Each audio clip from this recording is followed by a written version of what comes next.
The anime begins in the magical world named Alneath. There is an ongoing war between the mortals with limited lifespans and the immortals with respawn hacks. The outcome of the war depended on the battle between the two strongest men on both sides, Graham the human hero and Veltol the demon lord ruling over the immortals. A battle like this would normally be a lost cause since Veltol is immortal, but with the holy sword Graham possessed, he was able to deal a blow strong enough that it somehow overcame Veltol's regeneration and led to his demise. Veltol couldn't help but praise the hero for managing to defeat him, but he was still salty about losing to a mortal, so in his final moments, he swore that he would return to get his revenge, and with that, he vanished from the world. Years later, Veltol awakens once more and he is greeted by one of his loyal servants, Machina. She kneels before him and says she has patiently waited 500 years for the day that he would return, and she apologizes for having to attend to him in such informal attire, but Veltol says he doesn't mind. He's just glad she managed to perform his reincarnation ritual and bring him back to life, but with that said, he has no clue where they are and wants to begin his conquest of Alneath once more.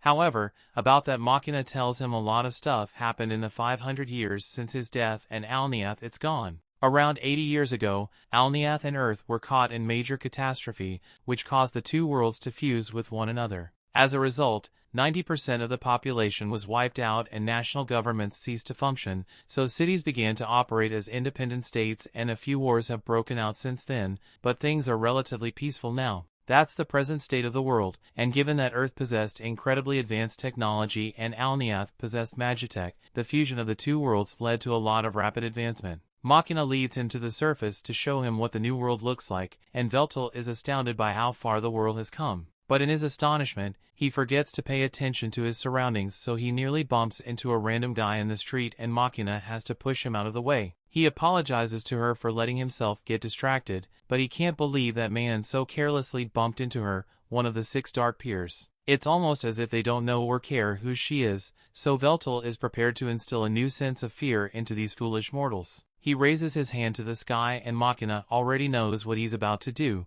so she tries to tell him it's not a good idea, but it's already too late, as he has already fired his spell into the sky and created a massive hole in the cloud cover. In an anticlimactic turn of events that people seem more annoyed than scared by the fact that someone was dumb enough to use magic in the city, and an alarm goes off soon after, so Machina explains that it is forbidden to use grand magic within the city, so they have to get out of here before they get in trouble. Veltol doesn't understand why he has to do something as cowardly as running away, but since Machina insists, he goes along with her. However, as they are leaving, Veltol notices someone who looks a lot like the hero Graham. He has no time to confront the man as Machina continues to drag him away. Once they are out of danger, Machina sits down with Veltol and informs him that after he died, the immortals had to sign a ceasefire with mortals and the war between them ended, but when the worlds fused 80 years ago, the citizens of the immortal kingdom were forced to scatter all across the world, and not long after the major industries began a crusade against them. Veltol asks what she means, so Machina tells him that the people of the world collectively decided that immortals didn't deserve human rights,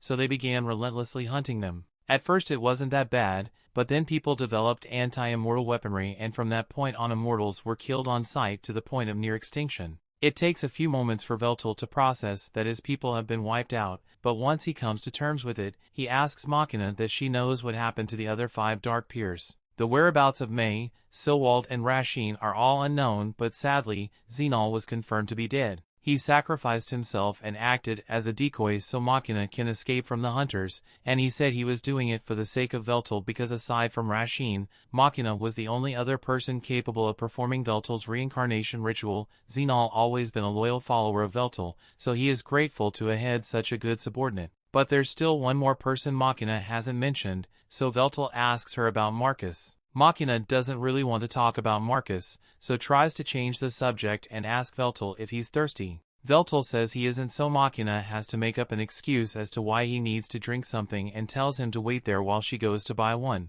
While she's gone, a VTuber starts streaming on some billboards, and he's wondering what the hell it's supposed to be, but then he notices several lights flowing around the area, and it seems to be caused by this one girl on a roof near the billboards. It's not clear what she's doing at first, but then she flicks her wrist and in an instant all the billboards start playing hub videos. The girl seems pretty pleased with herself, and no one knows she's the one who did it, so she starts walking away, but as she is leaving, Veltol calls out to her and she panics a little because she just got caught. She tries pretending that she's not involved in any way, but Veltol clearly saw her do something with the surrounding ether, and then all of a sudden the screens changed. She can't believe someone was perceptive enough to figure out what she did based on the surrounding ether alone, so she asked Veltol who he is, although she doesn't take him seriously when he says he's the Demon Lord. Veltol explains that he knows she did something to the giant picture screens, but he doesn't understand the principle behind it, so he would love to learn about it from an expert like her. The girl was flattered that he thinks she's an expert on the subject, so she starts talking about how this was just some basic hacking, and by comparison,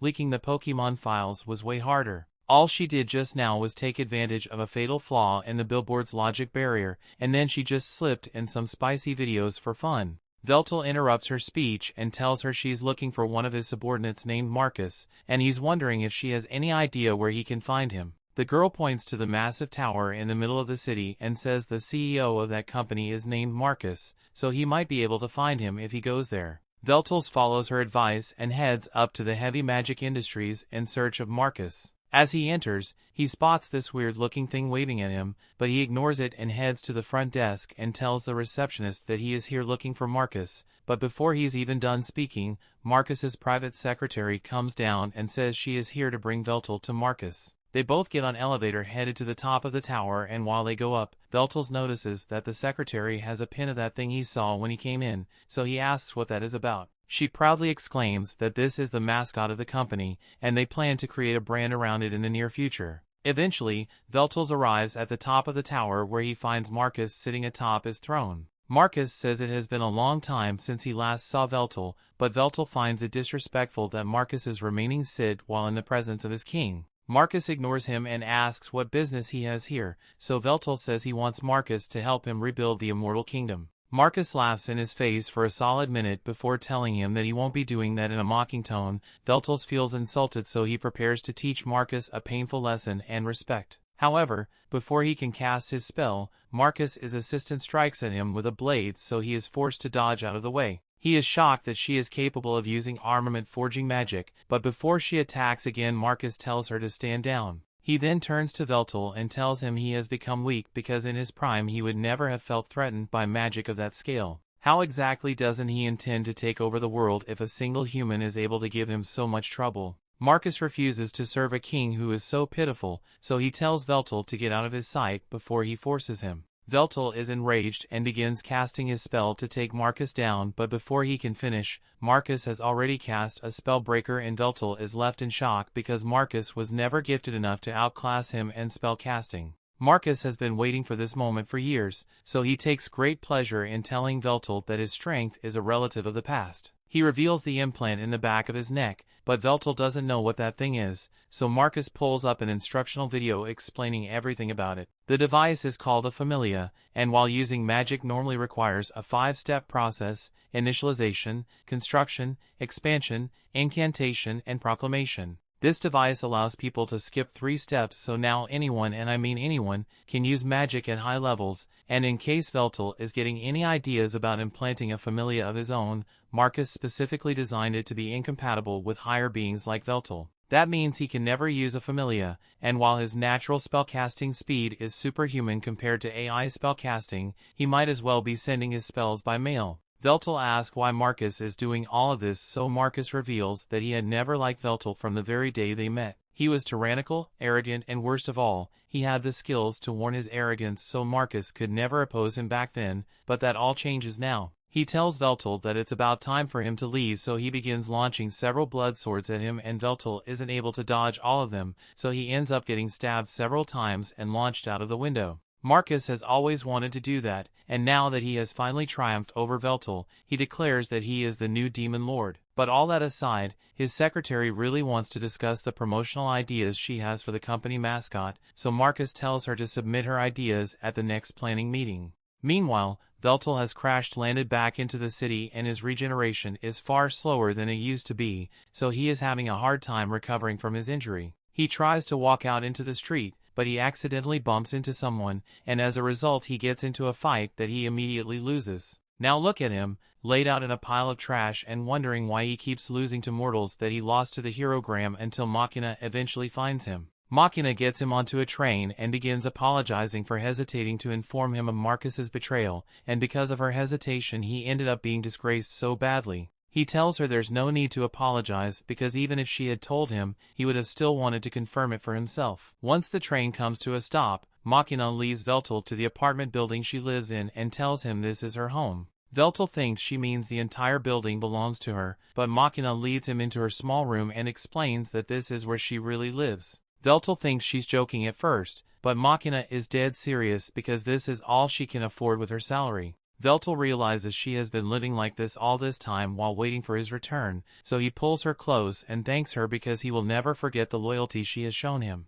The story continues. We see centuries ago Machina was being persecuted by the people of her time because after they found out that she was immortal, they naturally blamed her for all their problems and decided that the best course of action would be to throw her into a volcano. However, before Machina could hit the lava, Veltol appeared out of nowhere to save her. This was their first time meeting, and the only reason Veltol came was because he heard there was another immortal like him in the area, and after seeing Machina for the first time he was not disappointed. He extended an offer to her to devote her body and soul to him, and from that day forward, Machina has remained loyal to Veltol. She soon wakes up to her alarm, and before Veltol wakes up, she heads to the kitchen to make breakfast. While waiting for the soup to boil, she calls on her virtual assistant, Eliclate, and a miniature version of herself appears in her field of view. It gives her a breakdown of the date, time, and current weather conditions. Machina asks Select how she's doing, so Elec runs a full diagnostic check on her systems and reports that everything is in perfect working order, which is good,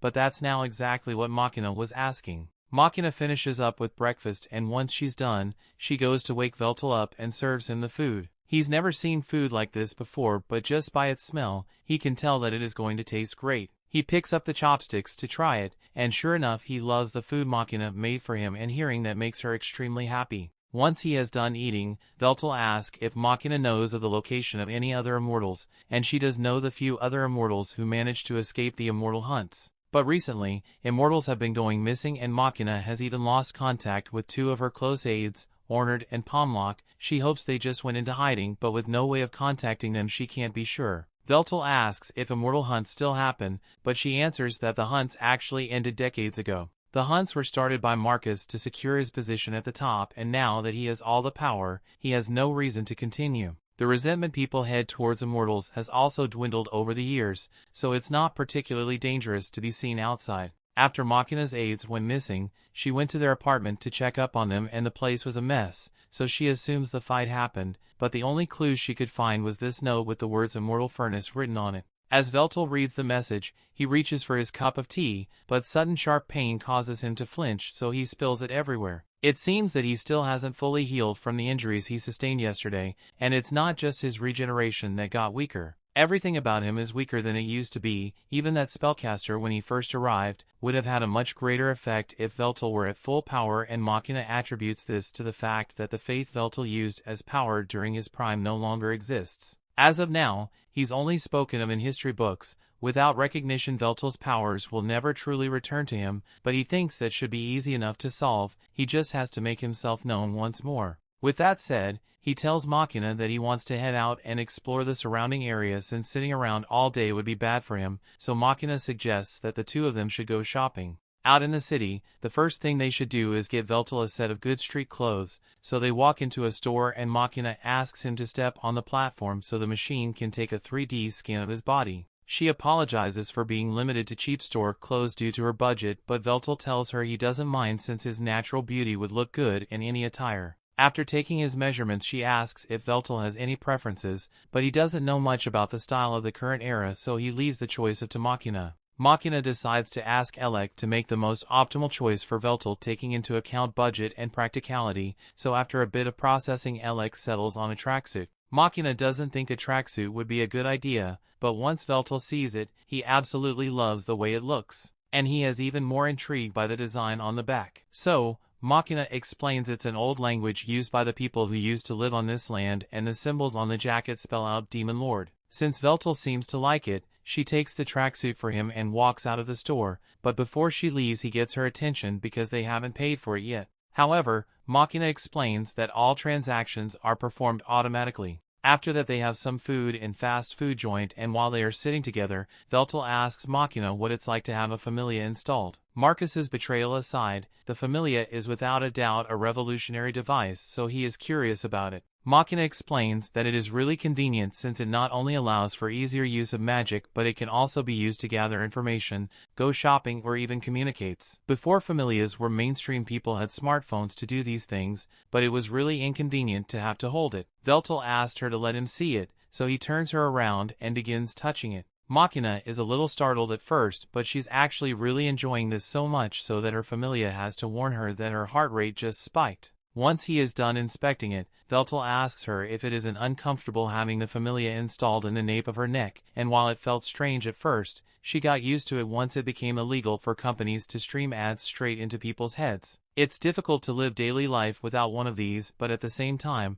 having a familia doesn't necessarily make your life better, as shown by her current living situation. As they walk home, Veltol makes a declaration that he will get a job. Machina has taken aback and tells Veltol that he doesn't need to do something as lowly as working. Her living conditions may be suboptimal right now, but she assures him that she will provide a better lifestyle for him. She says she will just pick up more shifts or maybe even get 2 or 3 more jobs, but Veltol interrupts her and says that times have changed. He is no longer the omnipotent god he once was, so he needs to adapt to the current circumstances. And most importantly, he wouldn't feel right if he just sat back and did nothing while Machina worked to provide him with food, clothing, and shelter. Without his duties as king to occupy him, he only needs to take up labor, but that does not mean he has given up on conquering the world. So he asks Machina if she's willing to continue to serve him, and Machina swears to be by his side for the rest of her life. Later that day, Veltol is about to head out to look for a job, but Machina refuses to let him go without her because she's worried about him. Veltol tells her she can't come since she has her own job to worry about, but Machina says she can just call off for the day so she can go with him. Veltol refuses to let her do that, so he reminds her that in the unlikely event that he fails to find a job, he would have to rely on her income, so she can't just skip out on her job. Machina agrees to let him go on his own, but for safety, she hands Veltol a device that comes with a little money in case of emergencies. It also has a tracker, so if there's any trouble, Veltol can use this to contact her and she will race over as soon as possible. He realizes that she is worried about him, but the extent she is going to just makes him feel like a child. Still, even though he said he wanted to go by himself, he doesn't have a clue what kinds of jobs are available or how to get one. He's also starting to get hungry, so he can't afford to be picky about it, unless he wants to end up begging on the street. He gets up and yells out that he has no money and is looking for a job, but as he is yelling, one guy comes up to him and tells him to stop. He says if Veltol wants work, he should go to the commercial guild with his citizen ID, but Veltol has never heard of a citizen ID, so the guy assumes he must be an immigrant. Since it's clear that Veltol doesn't know anything about the city, the man informs him that this is his turf, so Veltol can't be doing stuff like this out here. Veltol hadn't realized he was encroaching on someone else's territory, so he apologizes and turns to leave, but before he does, the man hands him an application form and tells him to take it to the commercial guild so he can apply for a job there. They won't guarantee that he gets anything, but it's better than having nothing. Also, he warns Veltol not to get involved with any companies under the IHI company, especially construction-related, because they are incredibly exploitative and laugh in the face of safety regulations. Veltol takes the man's advice and thanks him for the help, so he heads to the commercial guild in search of employment. However, once he gets there, the interviewer isn't too enthusiastic about employing him. On his application, Veltol wrote down wide-scale annihilation magic as one of his special skills, and he also wrote down dungeon creation and experience leading a nation 500 years ago, so the interviewer calmly puts down his application and tells Veltol that there are no positions available for him. Besides, since Veltol doesn't have a familia, he isn't eligible for hire anyway. After Veltol returns home, he's feeling really depressed about not getting a job, so he lays on Machina's lap and asks her if he is really incapable of doing anything in this world, but she assures him that he is still superior to everyone else. So she tells him he should just let her do the work and from now on. However, Veltol refuses to sit idle, so he asks Machina if there's anyone she can contact for assistance, and now that she thinks about it, there is someone she can call. Veltol is surprised that Machina actually has a friend in this era, but Machina wouldn't exactly call the person a friend. They do go shopping together, eat, play and sleep over sometimes, but that's about it. Veltol is confused because they sound exactly like a friend to him, but Machina still refuses to acknowledge it. A little while later, they meet Machina's friend in a nearby cafe, and it turns out to be a hacker girl Veltol had met yesterday. She introduces herself properly to Veltol and says her name is Takahashi, but even though Machina had mentioned how the great demon lord would one day be revived, she never actually thought she would be able to meet him in the flesh. She starts poking Veltol to make sure he is real, and Machina yells at her not to be disrespectful, but Veltol says it's fine since he is the one asking her for assistance here. Veltol asks how Takahashi and Machina met, so Takahashi starts explaining that she met Machina on a doujin site. But after seeing the look on Machina's face, she realizes that she probably shouldn't tell Veltol about Machina's search history, so she tells him to forget about it. Just then, Veltol notices the familia on Takahashi's neck, so if he reaches over to inspect it, which freaks Takahashi out, but she lets him finish what he's doing. Veltol apologizes for startling her, but he noticed that Takahashi's familia was different from Machina's, so he was looking into how it is built and how it functions. Takahashi's surprised that Veltol can do all that just by touching it, so Machina explains that Veltol has a sage eye ability that allows him to use the flow of mana to understand the composition of any object he touches. He has a general idea of how a familia works, but there are still a lot of components he can't fully analyze yet. However, that's a problem for another day because the reason they are here right now is to ask if Takahashi can introduce Veltol to some kind of work. She asks why Veltol doesn't just go to the commercial guild, but he already tried that and they rejected him for not having a familia, and drew a certain CDO's vendetta against him. Veltol can't have a familia installed, so they were hoping Takahashi would have some ideas. Takahashi thinks about it for a second, and Veltol is a young-looking 500-year-old demon lord with a great voice, handsome face, and no familia. Yeah, there's only one clear option available, so it has been decided that Veltol will become a streamer. The story continues. We see Takahashi explain that streamers post videos of themselves doing stuff online, for which they receive money from ad revenue or donations. She even has some leftover equipment from when she used to stream, although it will be a little outdated, but if he becomes popular, he can just buy new equipment for himself. Machina says she's firmly against the idea of Veltol becoming a streamer, because the job is extremely unstable and risky. She thinks it would be much better if he got a reliable job like flipping burgers, but Takahashi thinks this could be a great opportunity for him. Veltol has a great voice, great looks, and incredible aura, so he fits all the markers for becoming a star, and when she puts it like that, Machina can't deny that Veltol is charming, but she still isn't sure this is a good idea. There are some games he wouldn't be able to play without a familia, but he could always just stick to the games that still use physical controls, and most people don't even watch because of the game anymore, they just be watching to see Veltol do stuff. Machina asks him what he thinks about all this, and given the fact that he doesn't have many options available to him, he agrees to go along with Takahashi's idea.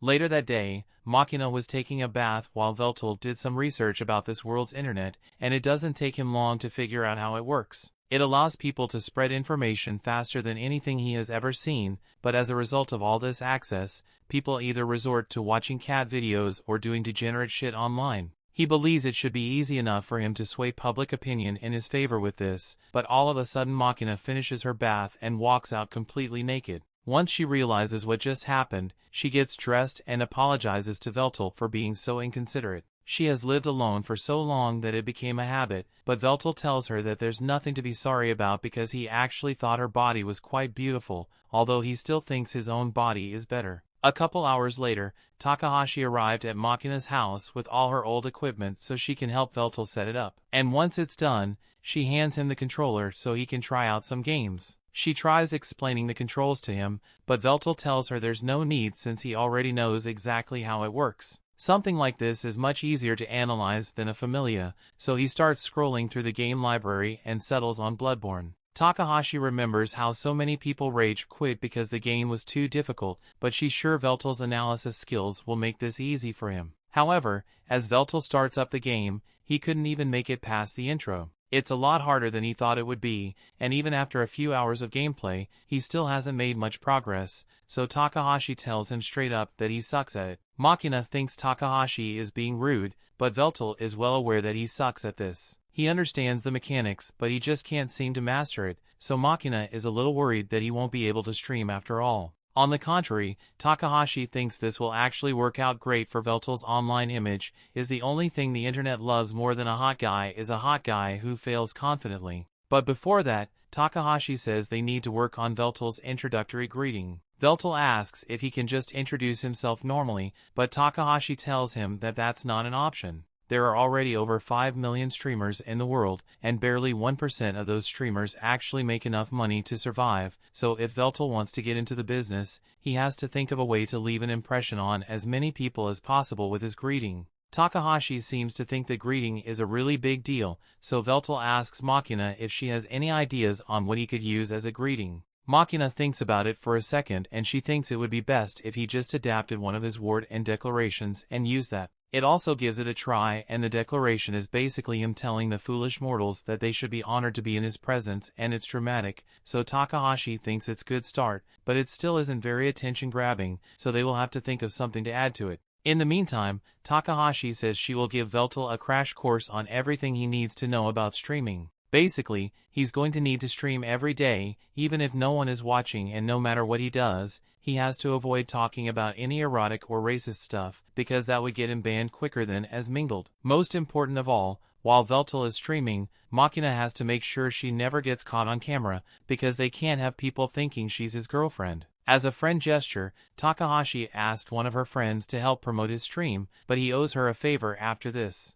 Time goes on and Veltol starts becoming more and more popular, but when the trolls inevitably invade his stream, he is absolutely unfazed and even encourages them to keep roasting him. It doesn't matter to him, since he gains power for having others think about him, so even negative publicity works out in his favor. Before long, through hard work and determination, Veltol reaches 1 million views, and for his latest stream he will be playing Bloodborne 3 non-stop until he clears it. However, while he does this, there's a camera being pointed at Machina's house and it captures the moment Machina gets home from work. As Machina enters, Veltol has just successfully cleared the game, so he is celebrating his victory and many of his fans congratulate him on it. He'd improved a lot after finishing the first and second Bloodborne games, but this was still insanely difficult to beat, and he's glad he got through it. He thanks all his fans and haters for sticking with him until he was done. But with that said, he has to end the stream for today. Once he is done, Veltol breathes a sigh of relief and Machina opens the door to check if he needs anything. Veltol says he's fine and he's going to head out because he has a package he wants to pick up. Machina offers to go pick up his package for him instead, but Veltol has been looking for an excuse to move around for a while, so Machina says she will have dinner ready for him by the time he gets back. He heads out into the city, and as he walks through the slums, he talks about how distorted and trained the social structures are in this city. However, as he continues to walk, he is shocked to come across a familiar face, sitting on the side of the road, Hero Graham. Back in the day, Graham was a kind brother and was taking care of his little sister Melina, who's fallen ill. He comforted her and said he would head out to gather some medicinal herbs to help her recover, but as he was about to leave, his father called out to him and handed him a sword. He had heard that there were monsters active in the forest, so he wants Graham to take the sword so he can protect himself. He runs into anything dangerous. His mother is also worried about his safety, so she says a small prayer for him before he leaves, and Graham thanks both of them for their consideration. He went out into the forest that day and the herb gathering went smoothly,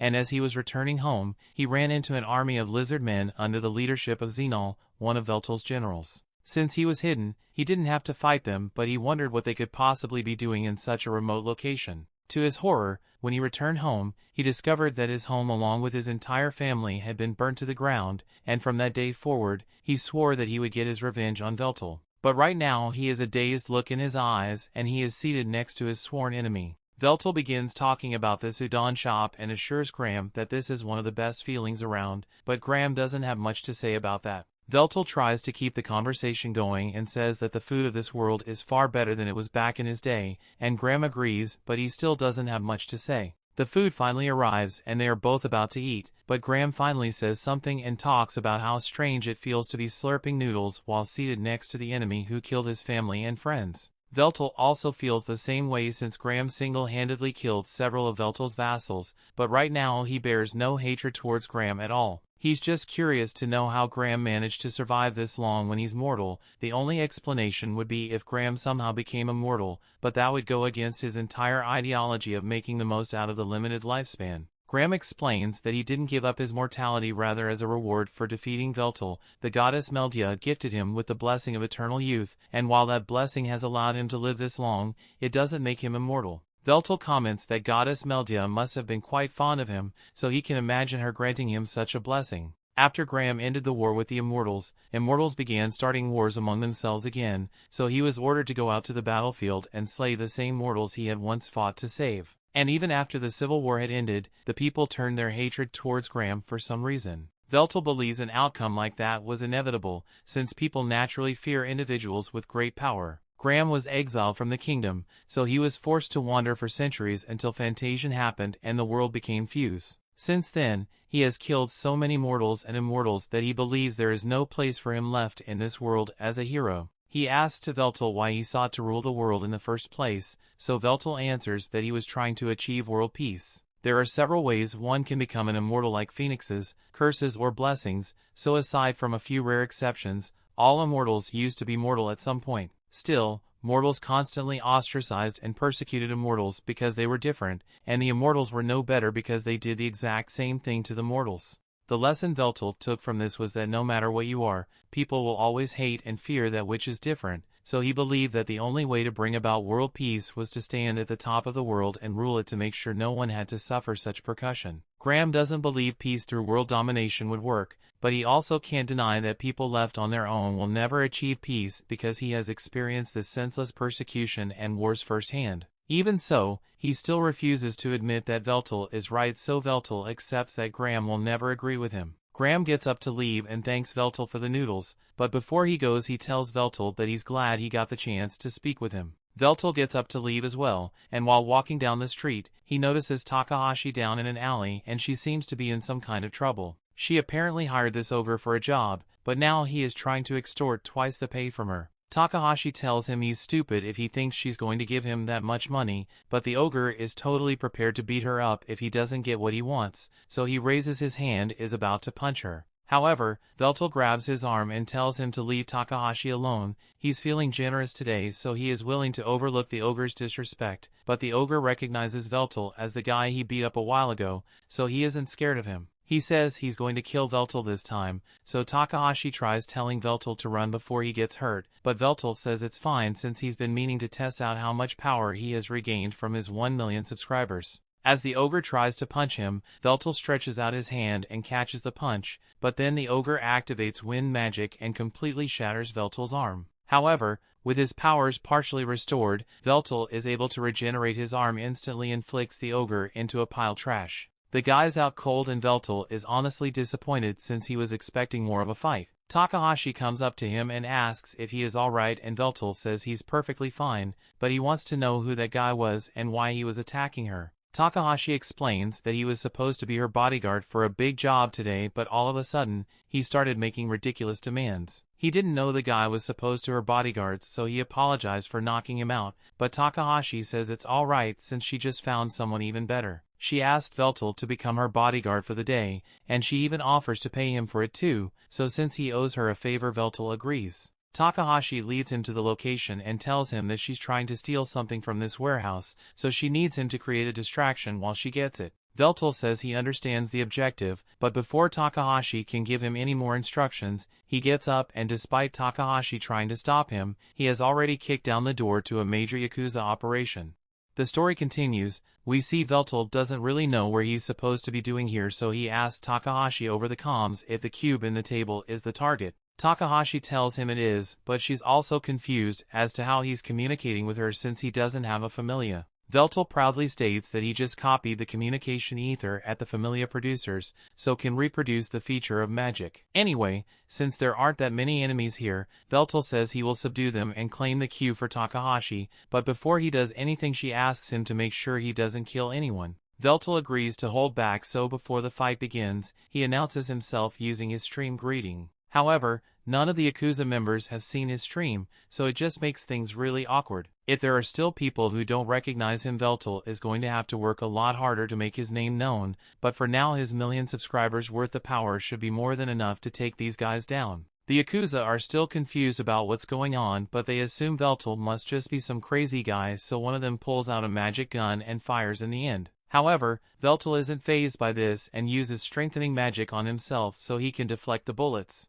Once the Yakuza member runs out of ammo, Veltol goes on the offensive and begins knocking the Yakuza members out one after the other with minimal effort. The Yakuza member with a magic gun switches to a regular gun since it's faster than reloading, but just before he shoots, Takahashi takes control of his vision and displays an illusion that tricks the Yakuza member into shooting his partner. Veltol then knocks the last guy out, and with all of them unconscious, the mission is practically over. Veltol goes over to one of the Yakuza members and begins inspecting their guns, which uses some kind of card as ammunition. Takahashi is impressed with how easily Veltol took out those Yakuza, but they should really grab the box and get out of here before they get themselves into more trouble than they accounted for. She says she's on her way to meet up with Veltol, but he tells her to stay where she is because it looks like trouble just arrived. Whatever it is, it begins attacking Veltol. All it's covered with some sort of invisibility cloak, so it even the playing field. Veltol uses the magic gun to blast the cloak off, revealing a giant mecha suit. Takahashi recognizes this as 4th generation Magino gear, and it couldn't possibly belong to the Yakuza, because these things are far too expensive for them to own. This is the first time Veltol has ever seen something like this before, and he's eager to test his strength against it, so he begins by firing the magic gun at it. Predictably, the magic gun does absolutely nothing against the giant mech, but the assailant decides to follow Veltol's lead and pulls out a magic gun of his own, but is a lot more powerful. He tries to shoot Veltol, but Veltol is too quick for him and manages to sneak into a blind spot above the mech. By the time the assailant finally locates and locks onto him, Veltol is already in position and fires a powerful blast of straight at the mech. At full power, he could have easily one-shot the mech, but while Veltol's blast was certainly strong and his current power level, he knows there was nowhere near strong enough to defeat a foe like the mech. Although that doesn't mean he can't win this fight, because if blasts don't work, he will just have to go for close combat, so he summoned the sword. The mech matches Veltol and converts its gun into a sword, so the two charge at each other and clash in a magnificent display of strength and animation budget. Veltol is having a lot of fun with this fight, as things drive on. The mech gets serious, and before Veltol even realizes what's going on, his arm gets chopped off and gets beheaded. With Veltol seemingly dead, the guy in the mech begins to report that his target has been eliminated, but then the guy freaks out because Veltol's decapitated head starts talking to him. Veltol praises him for being skilled enough to behead the Demon Lord, but he still lacks the combat experience to know that you always double tap your enemy to make sure they are dead. In any case, Veltol believes the guy deserves a reward for fighting so well, so Veltol says he will allow the mech pilot the honor of witnessing the strongest weapon within his arsenal. Its terrifying aura is emanated as Veltol summons the great sword Vernal, and the mech pilot is so stunned that he can barely move. He's never fought anyone who possessed such strength, and he is completely defenseless as Veltol cuts his limbs off one by one until he falls to the ground with only one leg left. Veltol makes sure to avoid hitting any vital organs, so the guy inside there should still be alive, and he plans to interrogate him. But before he does, the guy in the mech sends one final report back to HQ, saying he failed to eliminate the target and failed to retrieve the objective, so he will now be executing Code 8090, and if you're wondering what 8090 means, let's just say there was a gun installed in the helmet of the suit to make sure the pilot can't be interrogated. Half of that's over. Takahashi comes out of her hiding spot and she's glad Veltol is alright, but it was really freaky to see him get his head chopped off. Although Veltol doesn't seem to think it was a big deal, he is more surprised that weaponry exists that could enhance the individual's power to such an extent, so he says this time period is truly terrifying. However, Takahashi thinks Veltol is the terrifying one because he just single-handedly destroyed Magino gear, and these things are strong enough to wipe out entire countries if needed. This also happens to be one made by Marcus's company, and Takahashi knows the Yakuza would never be able to get their hands on one of the suits, so she's starting to worry that this mission might be more trouble than she bargained for. That aside, Veltol is still curious why they went through so much effort just to acquire Cube, so Takahashi explains to him that the Cube is actually a storage device and what her client is after is the information inside the Cube. Takahashi says they can take a look at data if Veltol wants, so she pulls out a cube reader and places the cube on it. At first, the only thing that appears is a blank page, but after a little tweaking from Takahashi, the cube opens up and a list of names appears on the list. Takahashi has no idea what to make of this list of names, but Veltol recognizes the people on this list to be his immortal subjects. This is concerning, so Takahashi says she will contact her client so she can find out what the list is about, but unfortunately her client isn't answering his phone, so they're going to have to go meet him in person if they want to discuss this. Takahashi leaves Veltol's in the massive apartment building where her client is and says the guy they're looking for is up on the 13th floor. As they walk up to the front door, Takahashi uses her hacking skills to bypass the security system so they are allowed entry even though they aren't residents here,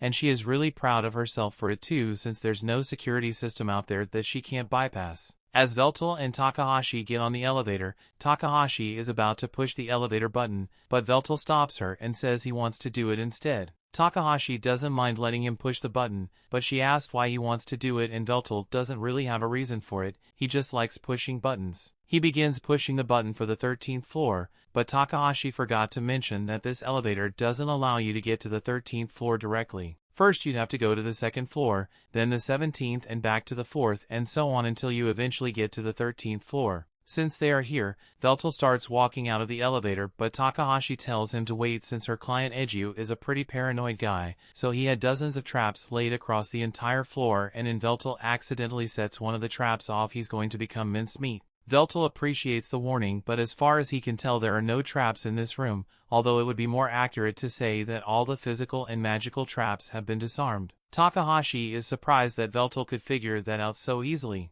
The part of his duties as Demon Lord included building and maintaining dungeons, so discerning the land of traps is the trivial matter for him. They continue walking until they finally get to Eiju's front door and Takahashi rings the bell but surprisingly, he doesn't answer. Takahashi can understand him ignoring phone calls but he usually always answers his front door. However, upon closer inspection, Veltol realizes that the door isn't even locked in the first place. This raises a red flag for Takahashi since Eiju would never do something as careless as leave his front door unlocked. Veltol suggests they should proceed with caution since they don't know what they will find in there, so Takahashi leads the way and heads towards Eiju's workroom. There she finds Eiju in his chair, but when she gets a little closer to him, she discovers that he's drenched in blood and completely lifeless. Takahashi freaks out at first, but Veltol calms her down and goes over to inspect the body. He remembers seeing this guy's face somewhere before, although he was wearing a bunch of trash at the time. Takahashi says that sounds like something Eiju would do since he had often dressed as a hobo whenever he went out to gather information.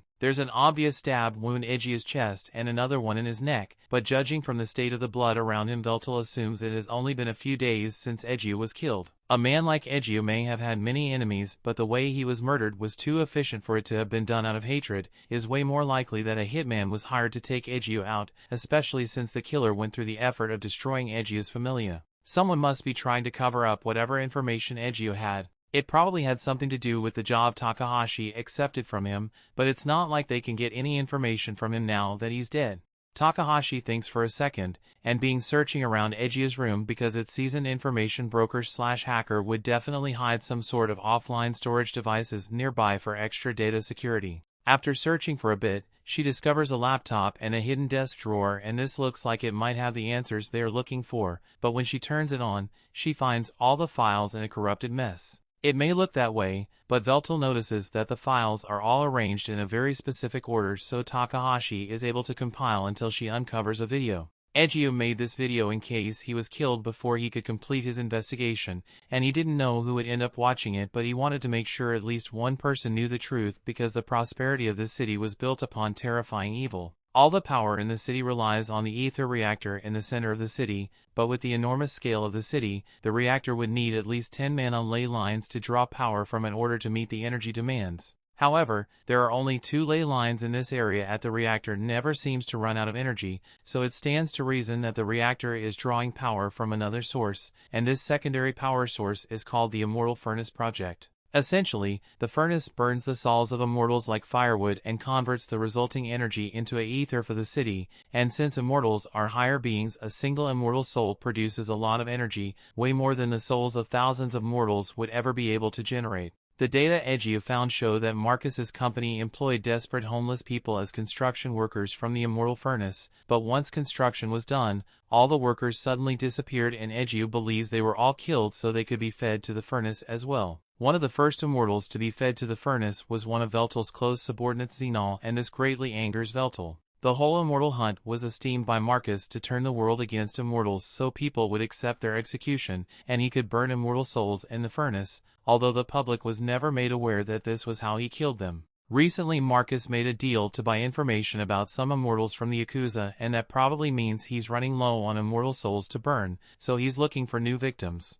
If the furnace runs out of immortal fuel and the heart of the city would cease to exist as people know it. But even so, Eiji thinks it's wrong and that innocent immortals are being sacrificed to power the city. After the video ends, Takahashi is enraged by the revelation that immortals are being treated so badly, but there's not much she can do about it since even if she were to try and publicize this information, it is likely she would just end up dead just like Eiji over here. Veltol tells her that this is a problem for immortals, and as the king of immortals it is his duty to do something about it so she doesn't need to burn herself with this. For now they decide to inform city officials of Eiji's death so he can receive a proper burial, and as they leave, Veltol tries to contact Machina so he can inform her of the immortal furnace. But to his horror, she isn't responding to his calls. Something must have happened to her.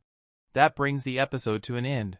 Thanks for watching. Want next part? Subscribe the channel and turn on notification bell.